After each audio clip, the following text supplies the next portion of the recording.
جناب عمر ابن حنظلہ بیان کرتے ہیں کہ میں نے امام صادق علیہ السلام کی خدمت میں عرض کیا،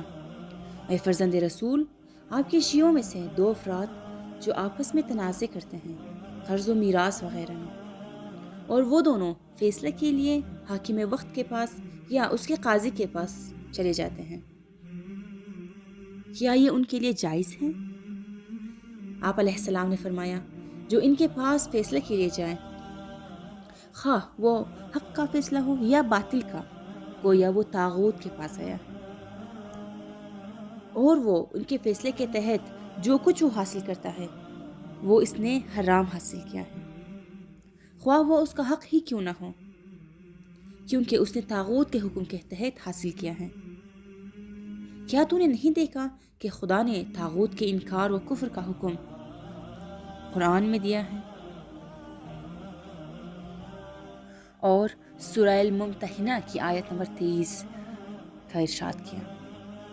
وہ ارادہ رکھتے ہیں کہ طاغوت سے اپنا فیصلہ کروائیں، حالانکہ ان کو حکم دیا گیا ہے کہ وہ طاغوت کا کفر کریں اور انکار کریں۔ راوی بیان کرتا ہے کہ میں نے عرض کیا، پھر ان دونوں کو کیا کرنا چاہیے؟ آپ نے فرمایا، ان کا حق ہے کہ وہ تم میں سے اپنے فیصلے کے لیے اس کی طرف رجوع کریں جو ہماری روایات کو بیان کرتا ہے اور ہمارے حلال و حرام پر نظر رکھتا ہے، یعنی جانتا ہے اور ہمارے احکام کی معرفت رکھتا ہے، اور ان کو چاہیے کہ وہ اس کے فیصلے کو قبول کریں اور اس پر راضی بھی ہو جائیں، کیونکہ ہم نے اس کو تمہارا حاکم قرار دیا ہے اور وہ ہمارے حکم کے تحت حکم کرتا ہے۔ بس جس نے اس کے حکم کو قبول نہ کیا، اس نے حکم خدا اور رسول کو حقیر بنایا اور اس نے ہمیں رد کر دیا، اور جس نے ہمیں رد کر دیا گویا اس نے اللہ کو رد کر دیا، اور اللہ کو رد کرنا شرک کی حد میں داخل ہوتا ہے۔ راوی بیان کرتا ہے کہ میں نے عرض کی، اے فرزند رسول، اگر وہ دونوں الگ الگ عالم کے پاس چلے جائیں اور وہ راضی ہو جائیں کہ یہ دونوں ہمارے حق میں غور و فکر کریں اور فیصلہ کریں، اور اگر ان دونوں میں اختلاف ہو جائیں اور دونوں کا حکم الگ الگ ہو جائے اور دونوں کے حکم میں اختلاف آپ کی حدیثوں کی وجہ سے ہوں، تو اس وقت ان کو کیا کرنا چاہیے؟ آپ علیہ السلام نے فرمایا، ان دونوں میں سے ان کا حکم لیا جائے گا جو ان دونوں میں سے زیادہ عالم، زیادہ اصدق، زیادہ عادل اور زیادہ صاحب تقوی ہوں، ہماری احادیث کا بیان کرنے میں زیادہ صادق، اور دوسرے کے حکم کو چھوڑ دیا جائے گا۔ راوی بیان کرتا ہے کہ میں نے عرض کی، اے فرزند رسول، اگر شیعوں کے درمیان دونوں برابر ہوں، دونوں عادل اور دونوں شیعوں کے لیے پسندیدہ ہوں، تو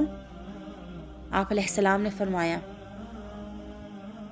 پھر اس کے حکم کو لیا جائے جو ہماری شہور روایت کو اخذ کرتا ہے اور ان کے مطابق عمل کرتا ہے، اور شاذ کو چھوڑ دیتا ہے۔ شاذ وہ ہے جو ہمارے اصحاب کے درمیان مشہود نہ ہو اور جس پر اجماع ہو، اس میں ریب و شک نہیں ہوتا۔ یاد رکھو کہ امور تین طرح کے ہوتے ہیں۔ پہلا وہ ہے کہ جن کی ہدایت و رشد واضح و روشن ہے، بس ان کی اتباع کی جائے۔ دوسرے وہ جن کی گمراہی واضح ہے، تو ضروری ہے کہ ان سے اجتناب کریں۔ تیسرے وہ ہیں جو مشکل ہیں، نہ کہ اس کا رشد معلوم ہو اور نہ گمراہی، اس میں ضروری ہے کہ رکا جائے اور ان کو خدا اور اس کے رسول کے سپرد کر دیا جائے۔ رسول خدا صلی اللہ علیہ وسلم فرماتے ہیں،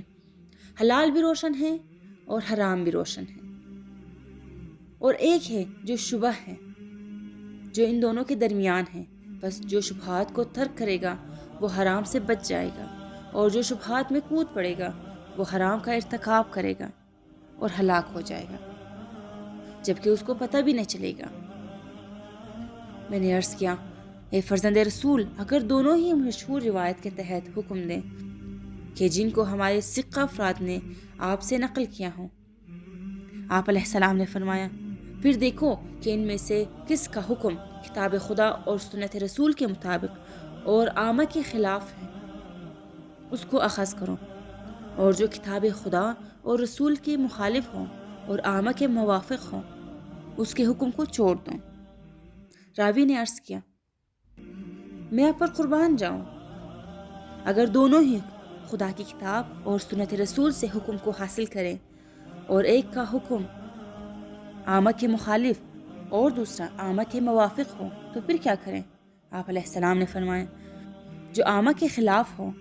اس کو اخذ کرو، کیونکہ اس میں رشد و ہدایت ہے۔ راوی بیان کرتا ہے کہ میں نے عرض کیا اے فرزند رسول، میں آپ پر قربان ہو جاؤں،